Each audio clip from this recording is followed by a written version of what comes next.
اللهم اجعل في قلبي نورا. بسم اللہ الرحمن الرحیم. تاریخ اسلامی ہند، ہندوستان کی عظیم تاریخ کا مکمل خاکہ. مغلیہ سلطنت کے عروج و زوال کی مکمل تاریخ. شاہجہاں کے دور حکومت کی تفصیل. ایپیسوڈ 39. جہانگیر کی موت سے نور جہاں کو نہ صرف دلی صدمہ اور تکلیف پہنچی تھی، بلکہ اس کے لیے جہانگیر کی وفات کے سبب مصیبتیں آ کھڑی ہوئیں. اسے اپنے بھائی کے برتاؤ سے سخت صدمہ پہنچا. ملکہ نے آصف خان کی ہمیشہ بڑی مدد کی، لیکن اس نے شہنشاہ کی تجہیز و تکفین میں ہاتھ بٹانے اور اہم قسم کے امور سلطنت میں مشورہ دینے سے صاف انکار کر دیا، اور اتنی توفیق بھی نصیب نہ ہوئی کہ وہ بیوہ بہن کی بدقسمتی پر اظہار ہمدردی کر سکے. آصف خان کے اس طرز عمل سے اس لیے چشم پوشی کی جا سکتی ہے کہ اگر وہ بہن سے ملنے جاتا تو ممکن ہے کہ اس کی چالاک بہن کوئی جال بچھا کر اگر اسے قتل نہ کراتی تو گرفتار تو ضرور کروا دیتی، لیکن اگر وہ اپنی بہن سے اتنا ہی خائف تھا تو اپنی حفاظت کا بندوبست کر سکتا تھا. ایسا معلوم ہوتا ہے کہ اس کا منصوبہ یہ تھا کہ ملکہ کو بالکل الگ تھلگ کر کے ہر ایک شخص پر اس بات کا اظہار کر دی کہ اس کا ملکہ سے کسی قسم کا تعلق نہیں اور سلطنت میں اس کی کوئی قدر و منزلت باقی نہیں رہی. اس نے رسومات تعزیت میں وقت ضائع کرنے کے بجائے حالات سے فائدہ اٹھا کر اپنے منصوبوں کو بروئے کار لانے کے متعلق سوچ بچار شروع کر دیا.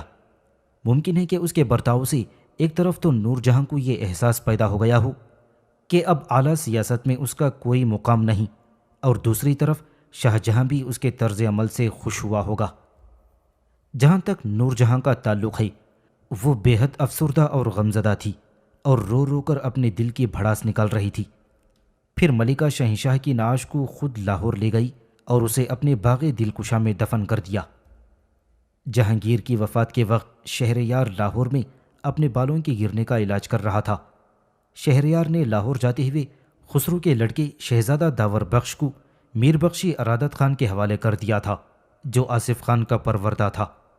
شاہجہاں کے 3 لڑکی دارا، شجاع اور اورنگزیب نور جہاں کے پاس تھے. اگر پائی تخت میں سلطنت کے لیے کوئی ہنگامہ ہوتا تو اس بات کا امکان تھا کہ یہ ہنگامہ ان شہزادوں کے درمیان ہی محدود رہتا جو وہاں موجود تھی. آصف خان نے نور جہاں اور اس کی بہن کو شدید نگرانی میں رکھنے کے لیے اس کے مکانات پر پہرا بٹھا دیا. اس طرح وہ لوگ سرکاری قیدی بن گئے. انہیں نہ کسی سے خط و کتابت کی اجازت تھی اور نہ ہی ملنے کی. شاہجہاں کے لڑکوں کو بھی خواجہ ابو الحسن کی مدد سے نور جہاں کے پاس سے ہٹا لیا گیا. آصف خان نے بنارسی داس کو فوراً شاہجہاں کے پاس روانہ کر کے پائی تخت کے حالات سے آگاہ کر دیا اور کہلا بھیجا کہ جلد از جلد لاہور پہنچے. اس نے محبت خان کے پاس بھی پیغام روانہ کیا کہ شاہجہاں کی پوری حمایت کرے. لیکن آصف خان نے جو سب سے زیادہ اہم کام انجام دیا تھا وہ یہ تھا کہ اس نے خسرو کے بیٹے داور بخش کو محض اس خلا کو پر کرنے کی غرض سے جو شاہجہاں کی موت سے واقع ہوئی تھی تخت نشین کر دیا تھا. شاہجہاں بادشاہ کا لقب اختیار کرنے کے لیے قطعاً تیار نہ تھا، کیونکہ اسے اپنے دردناک انجام کا پہلے سے ہی احساس ہو گیا تھا، لیکن اسے پہلو تہی کرنے کا موقع ہی نہ دیا گیا. آصف خان اور اراوت خان نے قسمیں کھا کر اسے اطمینان دلوایا. اگر ان امراء کی آنکھوں میں خود غرضی اور طرفداری کا پردہ نہ پڑا ہوتا تو وہ اس عمل کے لیے تعریف کے مستحق ہوتی. لیکن داور بخش جہانگیر کے سب سے بڑے لڑکے کا لڑکا تو تھا ہی. ان لوگوں کو اس بات کا فخر حاصل ہوتا کہ بابر، ہمایون اور اکبر کی طرح انہوں نے بھی بحرانی وقت میں ایک صحت مند مثال کی تائید کی. لیکن ان لوگوں میں نہ تو اتنی بصیرت تھی اور نہ ہی اس کی انجام دہی کا عزم. ان کا مقصد تو صرف یہ تھا کہ شاہجہاں کی آمد اور تخت نشینی تک ان کے متحدین میں کسی قسم کی پھوٹ نہ پڑ جائے. اس میں شک نہیں کہ اسلامی قانون اولاد اکبر کے حق وراثت کے اصول پر زور نہیں دیتا اور جانشینی کے مسئلے کو انتخاب کے ذریعے حل کرنے کو ترجیح دیتا ہے. لیکن اسلامی قوموں کی تاریخ کے رجحان نے یہ بات بلا تردید واضح کر دی ہے کہ کسی کے انتخاب کا اصول بتدریج ختم ہو گیا تھا اور اس کی جگہ یا تو وراثت یا محض زور و زبردستی نے لے لی تھی. اس بات کا بڑا احتمال تھا کہ شاہجہاں تخت حاصل کرنے کے لیے ہتھیار اٹھاتا، لیکن اس کے عمل کی ایک ایسے اصول کی خاطر حمایت کی جا سکتی تھی کہ جو دوسرے عمل کے مقابلے میں کمتر اور معیوب تھا۔ اگر عمرہ اس موقع پر اٹھ کھڑے ہوتے تو وہ اس دفعہ بھی اتنے ہی کامیاب ہو سکتے تھے جتنے کہ وہ اس سے قبل شاہ جہاں کی بغاوت کے موقع پر کامیاب ہوئی تھی یا بعد میں شہریار کی نافرمانی کے سلسلے میں کامیابی حاصل کی تھی۔ ان کے اعمال سے بجائے تدبر، دور اندیشی اور عقل مندی کے عیاری اور دغابازی صاف ظاہر ہوتی تھی۔ یہ بات مشہور کر دی گئی ہے کہ جہانگیر نے مرتے وقت داور بخش کو اپنا جانشین مقرر کر دیا تھا۔ یہ کوئی ناممکن بات بھی نہ تھی، چنانچہ داور بخش کو شیر شاہ کا لقب دے کر تخت نشین کر دیا گیا۔ بھیمبر کی مسجد میں 12 نومبر 1627 عیسوی کو اس کے نام کا خطبہ پڑھا گیا اور پھر اس کے نام کے سکے بھی مسکوک ہوئے۔ لاہور میں شہریار نے اپنی حماقت کے سبب خود کو شہنشاہ مشہور کر دیا اور اپنے نام کے سکے جاری کروا دیے۔ اس کو عمرہ اور سپاہیوں کی حمایت حاصل کرنے کا اس کے علاوہ کوئی راستہ نظر نہ آیا کہ وہ ان پر سونے چاندی کی بارش کر دے۔ 15 دن کے مختصر عرصے میں 70 لاکھ روپیہ تقسیم کر دیا گیا۔ شاید وہ صرف یہی ایک طریقہ اختیار کر سکتا تھا، کیونکہ اس کی گنجی شخصیت، ناقص چال چلن، نہ تجربے کاری، غیر مستعدی اور کوتاہ نظری کے سبب سارے عمرہ اس سے دل برداشتہ تھے۔ اس نے دانیال کے بیٹے مرزا بیانقر کی سرکردگی میں آصف خان اور اس کے کٹ پتلی ساتھیوں کے غرور کو کچلنے کے لیے ایک فوج روانہ کر دی۔ وکیل آصف خان، جسے دیوان خواجہ ابوالحسن اور افواج شاہی کے سادات کی حمایت حاصل تھی، مرزا بیانقر کے لیے سخت دشمن ثابت ہوا۔ ابوالحسن جنگ کے لیے نکلا، لیکن اسے زیادہ زحمت نہ اٹھانی پڑی۔ پہلے ہی جھڑپ کے بعد شہریار کی فوجیں منتشر ہو گئیں۔ کچھ لوگ تو بھاگ گئے اور کچھ آصف خان کی فوج کے ساتھ آن ملے۔ شہریار نے 2-3 ہزار آدمیوں کے ساتھ خود کو قلعے میں بند کر لیا، لیکن اس کے آدمیوں میں دغابازی پھیلی ہوئی تھی، لہٰذا وہ قلعے کو چند روز کے لیے بھی اپنے قبضے میں نہ رکھ سکا۔ فیروز خان خواجہ سرانی اسے دشمنوں کے سپرد کر دیا۔ اسے کٹ پتلی شہنشاہ کے سامنے پیش کر دیا گیا اور اسے اندھا کر کے قید میں ڈالنے کا حکم صادر ہو گیا۔ دانیال کے لڑکوں تہورس اور ہوشنگ کے ساتھ بھی ایسا ہی سلوک کیا گیا تھا۔ بنارسی داس کشمیر سے 20 روز میں دکن پہنچ گیا تھا اور وہ اپنے مقصد میں خوب کامیاب ہوا۔ محبت خان اس خبر سے خوش ہوا اور اس نے یہ اطلاع شہنشاہ کو بھیج دی، جو کہ جونیر میں خیمہ زن تھا۔ مشکل سے 4 روز گزرے ہوں گے کہ شاہ جہاں احمد آباد کی طرف چل دیا۔ بظاہر اس کا مقصد یہ تھا کہ دہلی پر حملہ کرنے سے پہلے وہ اس صوبے پر قبضہ کر لے۔ اس سلسلے میں محض یہ بدشگونی ہوئی کہ خان جہاں لودھی، صوبے دار برہان پور اور سالار شاہی افواج خانِ خانہ نے اس کے ساتھ شریک ہونے سے انکار کر دیا ہے۔ شاہ جہاں کے پاس نہ تو اتنے وسائل تھے اور نہ ہی اتنا وقت تھا کہ وہ اسے ٹکر لے، لہٰذا اس نے اپنے ہاتھ کا لکھا ہوا ایک خط روانہ کرنے پر قناعت کی، جس میں نیک خواہشات کا اظہار کیا گیا تھا، لیکن خان جہاں نے اس خط سے بے اعتنائی برتی اور جواب بھی نہ بھیجا۔ اس کی مایوسی اور ناراضگی کی وجہ یہ تھی کہ شاہ جہاں نے محبت خان کو خانِ خانہ کا خطاب عطا کر دیا تھا۔ شاہ جہاں نے گجرات شیر خان کے حوالے کر دیا۔ شیر خان نے فوراً ہی اطاعت قبول کر لی اور سیف خان کو، جو شدید بیمار تھا، گرفتار کرنے کا حکم دے دیا۔ شاہ جہاں نے ممتاز محل کی مداخلت پر شیر خان کو خبردار کر دیا کہ سیف خان کو، جو کہ ممتاز کی بڑی بہن کا شوہر ہے، کسی قسم کی تکلیف نہ پہنچائی جائے۔ تقریباً اسی وقت عیسیٰ خان کو 5000 منصب دے کر ٹھٹ کا صوبے دار مقرر کر دیا گیا۔ اب شاہ جہاں کو اصغر خان کے ذریعے اسے اطلاع مل چکی تھی کہ شہریار اور اس کے حامیوں کو شکست دے کر گرفتار کیا جا چکا ہے۔ شاہ جہاں نے آصف خان کی وفاداری کی تعریف کی، اس کی کامیابی پر مبارکباد دی اور ہر ممکن رقیب سے ہمیشہ ہمیشہ کے لیے چھٹکارا پانے کی اور آصف خان کی وفاداری کو پرکھنے کی خاطر اس نے یہ خواہش ظاہر کی کہ شہریار اور دانیال کے لڑکوں کو قتل کر دیا جائے۔ آصف خان نے بخوشی شاہ جہاں کی خواہشات کو جامع عمل پہنایا۔ اس نے شہزادوں کو قتل کروا دیا اور لاہور میں شاہ جہاں کا خطبہ پڑھوایا۔ اس وقت شاہ جہاں اور اس کے ساتھیوں کو اس بات کا احساس نہ ہوا کہ انہوں نے اپنے وحشیانہ اور شیطانی فعل و قتل و غارت گری سے ایک ایسی خطرناک رسم کی بنیاد ڈال دی ہے جو بابر کے خاندان کی قوت کو پامال اور مغل سلطنت کی جڑوں کو کھوکھلا کر ڈالے گی۔ اگرچہ اور لوگ اپنے اعمال کا نتیجہ دیکھنے کو زندہ نہ رہے، لیکن شاہ جہاں نے اپنے کیے کا پھل ضرور پایا۔ آگرہ جاتے ہوئے میواڑ کا راجہ کرن سنگھ شاہ جہاں کے پاس اظہار اطاعت کے لیے آیا۔ محبت خان کو اس کی سفارش پر اجمیر کا صوبہ جاگیر میں دے دیا گیا۔ شاہ جہاں نے اس طرح راجپوتانہ اور گجرات میں خود کو مضبوط کرنے کے بعد فروری 1628 عیسوی میں آگرہ کی طرف کوچ کیا۔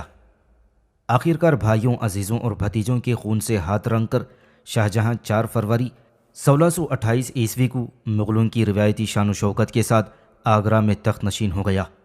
اس نے اپنے باپ کے طریقے پر عمل کرتے ہوئے ابو المظفر شہاب الدین محمد صاحب قراں ثانی شاہ جہاں بادشاہ غازی کا لقب اختیار کیا۔ شہنشاہ نے اپنی تخت نشینی کی یادگار میں سجدے کی رسم کو ختم کر دیا تھا، اپنا نیا سن شروع کیا اور حکم دیا کہ نئے سکوں کے ایک طرف چاروں خلفائے راشدین کے نام اور دوسری طرف اس کا اپنا نام کندہ کیا جائے۔ خاندان کی بیگمات اور خونی رشتے کے شہزادوں کو بیش بہا تحائف دیے گئے۔ کہا جاتا ہے کہ شاہ جہاں نے اپنی تاج پوشی کے موقع پر 1,70,00,000 روپیہ خرچ کیا۔ اس رقم میں سے 30 لاکھ روپیہ عمرہ کو ملا تھا اور بقیہ روپیہ تحفوں کی شکل میں شاہی خاندان والوں کے حصے میں آیا۔ شاہ جہاں نے اپنے حامیوں کو ترقیاں دیں یا جن کو ترقی نہ ملی وہ اپنے عہدے اور منصب پر مستقل کر دیے گئے، اور ہمیشہ کی طرح جن عمرہ کی وفاداری میں کسی قسم کا شک و شبہ تھا ان کی جگہ اپنے معتمدین کا تقرر کیا گیا۔ شاہ جہاں نے ازراہ مہربانی نور جہاں کے لیے 2 لاکھ روپیہ سالانہ کی پینشن مقرر کر دی تھی۔ یہ بات واضح نہیں کہ یہ رقم نور جہاں کی ان عنایات کے صلے میں تھیں جو اس نے شاہ جہاں سے اعتماد الدولہ کے زمانے میں کی تھیں، یا اپنے ضمیر کو تسلی دینے کے لیے مقرر کر دی تھی تاکہ اس نے جو سیاسی چالیں نور جہاں کے خلاف چلی تھیں اور اس سلسلے میں اس خاتون پر گستاخانہ الزامات لگائے تھے اس کا بدلہ چکایا جا سکے۔ نور جہاں عورت ہونے کی وجہ سے کسی ایسے ہم اثر وقائع نویس کو نہ پا سکی جو اس کے ساتھ انصاف کرتا۔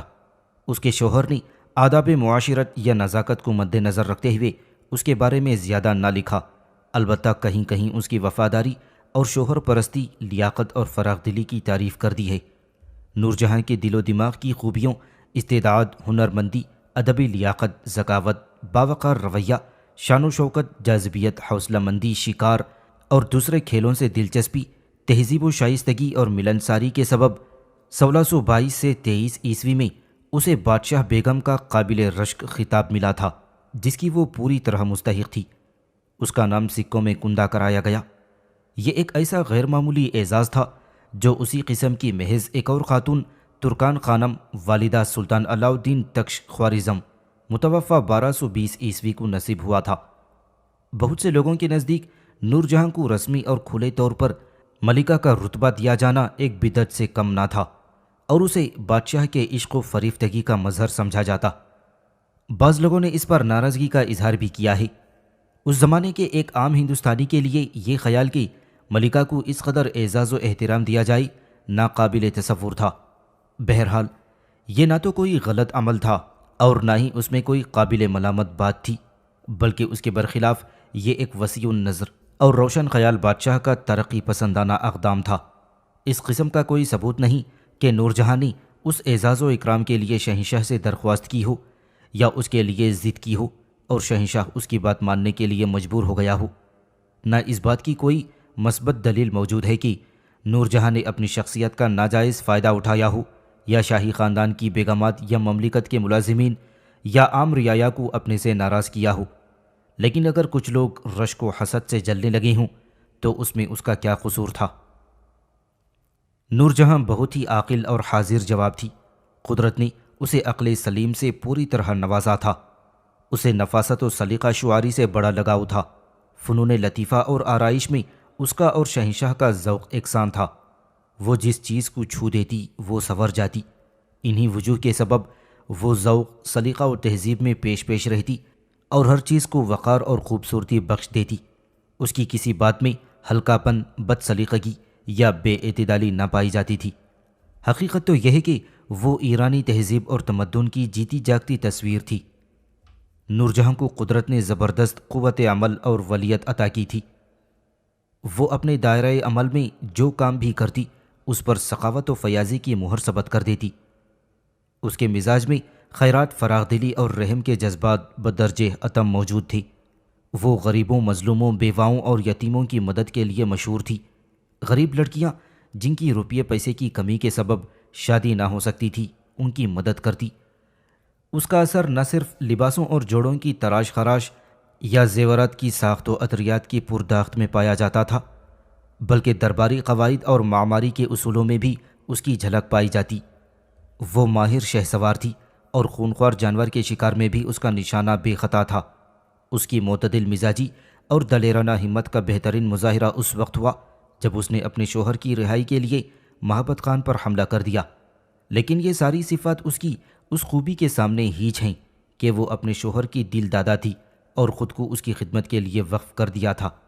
یہی اس کی زندگی کا اصل مقصد تھا، جس کی انجام دہی میں اسے قلبی اور روحانی سکون میسر تھا۔ انہی دل موہ لینے والی عادتوں کے ذریعے وہ شہنشاہ کے دل پر حکومت کرتی، اور وہ بھی اس کا دل سے عاشق اور مداح تھا۔ نور جہاں کا اپنے شوہر پر جو اثر تھا، اس کے بیشتر پہلو اخلاقی، جذباتی، روحانی اور شاید ذہنی تھے کہ اس کے سبب بعض لوگوں کو یہ خیال پیدا ہو گیا کہ شاید شہنشاہ پر ملکہ کا اثر سیاسی معاملات میں بھی اتنا ہی ہے، اور اس کے باپ اعتماد الدولہ کی موت کے بعد خاص طور پر سیاسی امور میں وہی حاوی رہتی۔ اس شک کو ایسے خود غرض لوگ زیادہ ہوا دیتے جو یہ چاہتے تھے کہ اس بات سے اپنی اغراض کو پورا کر سکیں۔ کسی رائے کا قائم کرنا اور پھر اسے لوگوں میں تشہیر کرنا آسان ہے، لیکن اگر حقائق کو ان کی نظریات سے علیحدہ کر کے تجزیہ کیا جائے تو وہ نظریات جو عوام میں رائج ہیں بالکل ہی درست ثابت ہو سکیں گے۔ یہ دلیل پیش کرنا کہ ایک ایسی خاتون جو اتنی صاحب ہوش و ذکا، با استعداد و اثر انداز شخصیت کی مالک ہو، کیوں کر خود کو سیاست میں مداخلت سے باز رکھ سکتی تھی؟ یہ ایسی ہی بات ہے کہ خود ہی کوئی سوال کرے اور خود ہی غیر مدلل جواب دے لے۔ اس نے صرف ایک مرتبہ جنگ و سیاست میں ہاتھ ڈالا، اور وہ بھی اس خاطر نہیں کہ اسے اس بات کا شوق تھا یا وہ اپنے عزائم و شوق اور تجسس کو تسکین دینا چاہتی تھی، بلکہ اس کا تنہا مقصد یہ تھا کہ اپنے شوہر کو محبت خان کے چنگل سے نجات دلا سکے۔ اس کے اس اقدام کی پشت پر شوہر اور بھائی کی محبت اور تاج شاہی کی کھوئی ہوئی عزت کو دوبارہ حاصل کرنے کا جذبہ کار فرما تھا، کیونکہ وہ خود بھی تو اسی تاج کی آرائش کی ایک جز تھی۔ خرم یا محبت خان کی بغاوت کے لیے اسے ذمہ دار قرار دینا یا یہ کہنا محض خیال آرائی ہے کہ جانشینی کے لیے جو جنگ ہوئی تھی اس میں وہ بھی شریک تھی، اور اس خیال کی حقیقت ایک عام افسانہ اور اس داستان سے زیادہ نہیں کہ جس میں جہانگیر پر شیر افگن کے قتل کا الزام عائد کیا جاتا ہے۔ واقعات شاہد ہیں کہ بجائے اس کے کہ نور جہاں کو ایک بدروح تصور کیا جائے جو ہمیشہ جہانگیر کے ارد گرد منڈلاتی رہتی تھی، اسے شہنشاہ کا محافظ فرشتہ سمجھنا زیادہ درست ہوگا۔ نور جہاں کی کمزوری یہ تھی کہ وہ اپنے خاندان والوں کا بڑا لحاظ کرتی اور اسے اپنے بھائیوں پر بڑا اعتبار تھا۔ وہ بہت کم ان کے اغراض و مقاصد کو شک کی نگاہ سے دیکھتی یا پھر ان کے اعمال و افعال پر نگرانی رکھتی۔ اس کے بڑے بھائی آصف خان نے نور جہاں کے رتبے اور نرمی کا پورا فائدہ اٹھایا اور اسے اپنی اور اپنے داماد کی مقصد براری کے لیے اعلی کار بنایا۔ آصف خان کی یہ عیارانہ فریب کارانہ سیاست اور اس کے مکارانہ منصوبوں کو اس کی بہن سمجھ نہ سکی، کیونکہ یا تو وہ ایسی وفا بازانہ سیاست کو سمجھنے سے قاصر تھی یا پھر اسے اپنے بھائیوں پر اس قدر اتنا اندھا دھند اعتماد اور بھروسہ تھا کہ اس نے ان کی چالوں میں پوشیدہ باریکیوں کو سمجھنے کی کوشش ہی نہ کی۔ اس کے نام کے ساتھ ایسے معاملات کو وابستہ کر دیا گیا ہی جن سے اس کا کوئی تعلق نہ تھا۔ شہریار کی خواہش مند ہونے کی وجہ سے اس پر ہر قسم کے الزامات و تہمات عائد کر دیے گئے اور پھر اس پر انگشت نمائی کی جاتی ہے۔ تاریخ کے مصدقہ واقعات ان الزامات کی تصدیق نہیں کرتے۔ عملی زندگی کے کنارہ کش ہونے کے بعد اس نے اپنی زندگی کی 18 سال بڑی سختی کے ساتھ خاموش طریقے پر غم و اندھ میں گزارے تھے۔ اس نے اپنے وقار اور اپنی عزت کو برقرار رکھا اور قسمت پر شاکر رہی۔ اس کی زندگی کا تنہا سہارا اس کی بیوہ بیٹی تھی جو بدقسمتی کا شکار ہو چکی تھی۔ نور جہاں 1645 عیسوی میں فوت ہوئی اور اپنے شوہر کے مقبرے کے قریب دفن کی گئی۔ راجہ بیر سنگھ بندیلا نے ابو الفضل کو قتل کر کے جو شہزادہ سلیم کی آنکھوں میں کھٹکتا تھا، شہنشاہ جہانگیر کی نظروں میں بڑی وقت اور بلند مرتبہ حاصل کر لیا۔ راجہ نے موقع سے فائدہ اٹھایا اور بڑی سی جاگیر اور کثیر مقدار میں دولت جمع کر لی۔ شہنشاہ کی مہربانی پر بھروسہ کرتے ہوئے اس نے دوسرے زمینداروں کی زمینوں پر بھی ہاتھ ڈالا اور اس کی غاصبانہ نگاہوں سے شاہی علاقہ جات بھی محفوظ نہ رہ سکے۔ راجہ بیر سنگھ 1627 عیسوی میں مر گیا اور اس کا سب سے بڑا بیٹا جھجر سنگھ اس کا وارث بنا۔ شاہ جہاں کی تاج پوشی کے موقع پر جھجر سنگھ اظہار اطاعت کے لیے خود آگرہ گیا۔ اس کی عدم موجودگی میں اس کے بیٹے وکرماجیت نے ریاست کا انتظام بڑی بددیانتی اور ظالمانہ طریقے سے انجام دیا۔ ریاست کے ایک قدیمی اور باعزت ملازم سیتا رام نے، جس کو وکرماجیت نے سخت اذیت پہنچائی تھی اور بہت ذلیل کیا تھا، سخت شکایات کی، اور چونکہ شاہ جہاں کو اورج کے راجاؤں سے کوئی انسیت نہ تھی اور وہ وہاں کے حکمرانوں کی سختیوں اور مظالم سے چشم پوشی کے لیے تیار نہ تھا، لہٰذا اس نے اس شکایت کے پیش نظر حکم صادر کر دیا کہ ان واقعات کی اور راجہ کے پاس غیر معمولی دولت جمع ہونے کی پوری تفتیش کی جائے۔ شہنشاہ نے جھجر سنگھ کے خلاف کوئی غیر دوستانہ رویہ اختیار نہ کیا۔ اس کے خلاف شاہ جہاں نے اسے 4000 ذات اور 4000 سوار کا منصب عطا کیا، لیکن جب ریاست کے معاملات کے بارے میں تحقیقات کا حکم صادر ہوا تو راجہ کو پریشانی لاحق ہوئی اور اس نے اسی میں خیریت سمجھی کہ بغیر اطلاع کیے دربار سے بھاگ کر اپنی ریاست کی پہاڑیوں اور جنگلوں میں پناہ لے۔ راجہ کے ایکائک دربار سے غائب ہو جانے کے سبب شہنشاہ آزردہ خاطر ہوا اور مخالفین نے اورج کے خاندان کے خلاف جو شکایات کی تھیں ان میں اور نمک مرچ لگا کر پیش کیا تھا۔ شاہ جہاں نے جھجر سنگھ کو اس کی بے ادبی کی سزا دینے کا فیصلہ کر لیا اور شاہ جہاں نے اس کا درست اندازہ لگایا کہ اکبر کے زمانے میں بیر سنگھ کے خلاف جو فوجی مہم بھیجی گئی تھی وہ بندیلا ریاست کے جغرافیائی حالات کے سبب کچھ زیادہ کامیاب نہ ہوئی تھی، اور اب تو اس کی ریاست کے مالی وسائل اس چوتھائی صدی کے آخر میں اور بھی مضبوط ہو گئی تھی، لہٰذا ضرورت تھی کہ جو فوجی مہم اس کے خلاف بھیجی جائے وہ نسبتاً بڑے پیمانے پر ہو اور اس کی خاص توجہ کی جائے۔ اس کے علاوہ چونکہ یہ مہم شاہ جہانی عہد کی پہلی فوجی مہم تھی اور وہ بھی راجاؤں کے ایک نئے خاندان کے خلاف تھی، اگر وہ کامیاب نہ ہوئی تو اس کے عہد کا آغاز ایک ناکام مہم سے ہوگا جس سے اس کے وقار کو صدمہ پہنچے گا اور اس کے عہد سلطنت کو بڑی بدشگونی کا سامنا کرنا پڑے گا۔ محبت خان کو حکم ملا کہ وہ گوالیار سے 10,000 سوار اور 2,000 بندوقچی لے کر روانہ ہو جائے، اور ادھر سید مظفر خان اور دیگر افسران کو حکم ملا کہ بندیلا ریاست میں لوٹ مار کا بازار گرم کر دیں۔ دوسری طرف خان جہاں لودھی صوبیدار مالوا کو ہدایت کی گئی کہ وہ 8,000 سواروں کے ہمراہ محبت خان کی مدد کو پہنچے۔ اسی طرح عبداللہ خان فیروز جنگ کو کالپی سے روانہ ہونے کا فرمان ملا۔ یہ بڑی زبردست مہم تھی اور اس پر پوری سنجیدگی کے ساتھ ہاتھ ڈالا گیا۔ شہنشاہ نے کامیابی کو یقینی بنانے کے لیے خود بھی شکار کے بہانے گوالیار میں ڈیرے ڈال دیے تھے۔ اس ہمہ گیر مہم جس کی نگرانی ایک لائق ترین مغل بادشاہ کر رہا تھا بے نتیجہ ختم ہونے والی نہ تھی۔ ایرج کے قلعے پر شدید حملہ کیا گیا اور وہاں پر مقیم 3,000 فوج تحتائق کر دی گئی۔ جھجر سنگھ نے اپنی نازک حالت کا اندازہ لگاتے ہوئے یہ سمجھ لیا تھا کہ وہ کامیابی سے شہنشاہ کا مقابلہ نہیں کر سکتا۔ ادھر جھجر سنگھ ابھی تک اپنی ریاست کے معاملات کو سنبھال نہ پایا، ادھر شاہی کیمپ میں اس کا مد مقابل حریف بھرت سنگھ بندیلا، جو کہ خود کو ریاست کا وارث سمجھتا تھا، للکار رہا تھا۔ ان حالات میں جھجر سنگھ نے اطاعت قبول کر لی۔ 1,000 اشرفی، 15 لاکھ روپیہ، 40 ہاتھی بطور جرمانہ، اور وہ علاقے جن پر اس کے باپ نے قبضہ کر لیا تھا واپس لے کر اسے معاف کر دیا گیا۔ جھجر سنگھ کو اس کے اصلی عہدے پر مستقل کر دیا گیا اور حکم ملا کہ 2,000 سوار اور 2,000 پیادہ لے کر وہ دکن میں خدمت کے لیے پہنچ جائے۔ پیر خاں المعروف با خان جہاں لودھی جہانگیر کا بہت ہی مقرب اور شہنشاہ کا مخصوص مصاحب تھا۔ عبد الرحیم کی موت کے بعد اسے فوج کا سپہ سالار یعنی خانِ خانہ مقرر کر دیا گیا۔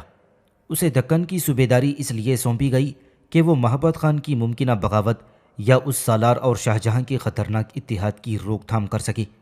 ایسے وقت میں جب کہ جہانگیر کی تندرستی ہر طرح سے پریشان کن ثابت ہو رہی تھی اور شاہ جہاں اور محبت خان دربار سے غیر مطمئن اور بے راہ روی اختیار کر رہے تھے، یہ خوف پیدا ہوا کہ کہیں ایسے وقت میں سنگین پیچیدگیاں اور جھگڑے نہ اٹھ کھڑے ہوں۔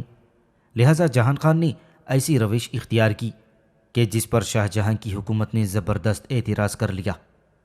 شاہ جہاں کی سیاست یہ تھی کہ دکن کی ریاستوں کے ساتھ فوجی پیچیدگیوں سے پرہیز کیا جائے اور احمد نگر کی ریاست کے ساتھ اس قسم کا معاہدہ ہو جائے کہ جس کی وجہ سے شاہ جہاں یا محبت خان اس ریاست کے حکمرانوں کے ساتھ کسی اتحاد میں شریک نہ ہو سکیں۔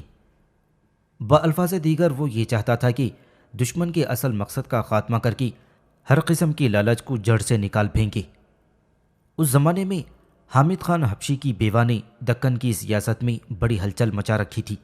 اس نے اپنی ذاتی جاذبیت، تدبر اور دوسروں کو عمل کے لیے ابھارنے کی صلاحیت کے ذریعے نظام الملک اور دکن کی ساری حکومت کو اپنے قابو میں کر لیا تھا، اور فوج میں جو مہت مقبول تھی اور جنگ میں بذات خود فوج کی کمان کرتی، اس معاملے میں وہ چاند بی بی سے بھی سبقت لے گئی، اور اس کی سرکردگی میں احمد نگر کی فوج نے بیجاپور کے لشکر کو زبردست شکست دی۔ اس نے اپنے شوہر حامد خان کے ذریعے خان جہاں کے ساتھ گفت و شنید کی اور اس کی ہمدردی حاصل کر لی۔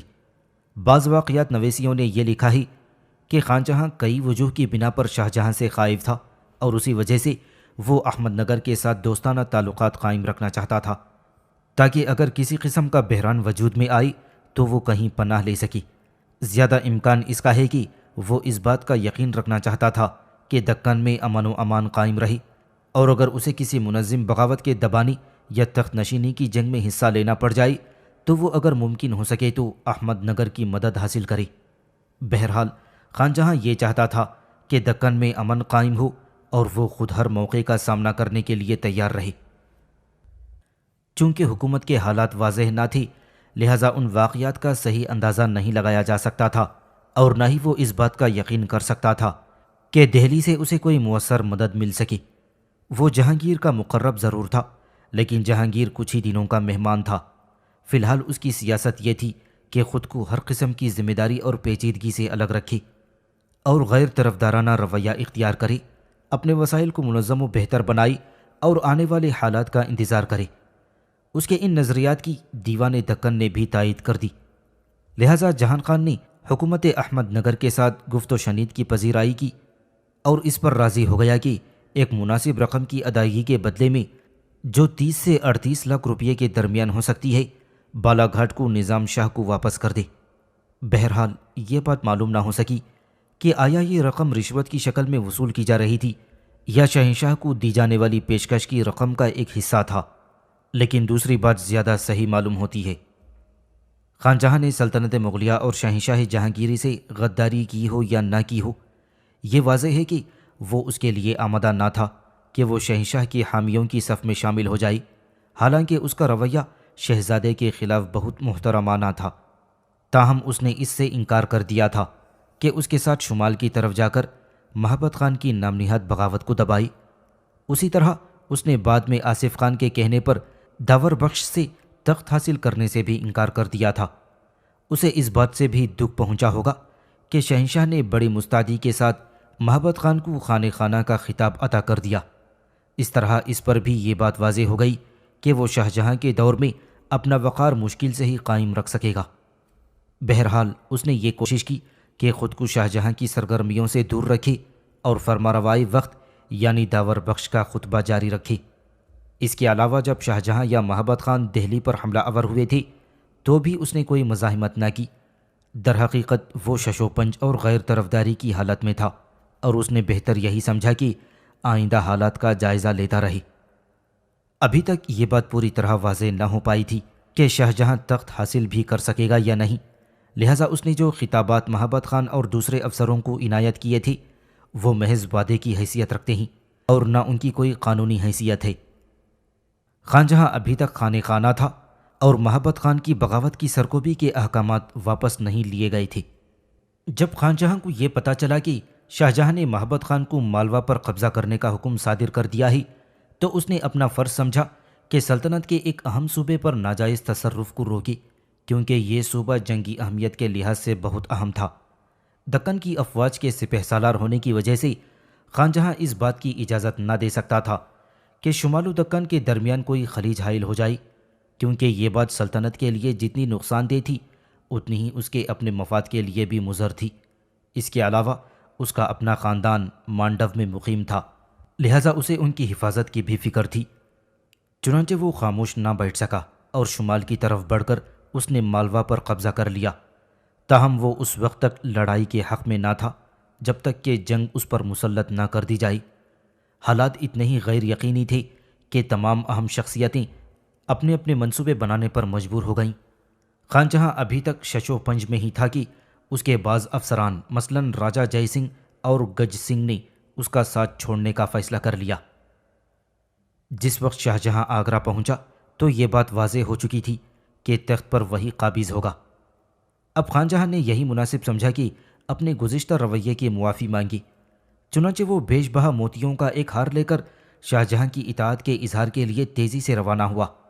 شاہ جہاں نے اسے برار اور خاندیش کی صوبیداری عنایت کی اور حکم دیا کہ اس نے جو علاقہ احمد نگر کو دیا ہی اسے واپس لے لے۔ خانجہاں برہان پور لوٹ آیا اور حکومت کو اثر و منظم کرنے میں لگ گیا۔ ابھی زیادہ عرصہ نہ گزرا تھا کہ دکن کی ذمہ داری محبت خان کو سونپ دی گئی اور خانجہاں کو حکم ملا کہ وہ مالوا کی صوبیداری سنبھال لے۔ ابھی خانجہاں مالوا میں قدم بھی نہ جما پایا تھا کہ اسے جھجر سنگھ بندیلا پر حملہ کرنے کے لیے بلایا گیا۔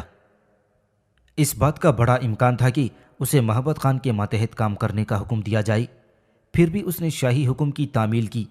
شاہ جہاں نے خانجہاں کے جذبات کی نزاکت کو محسوس کرتے ہوئے محبت خان کو بندیلا کھنڈ سے ہٹا لیا۔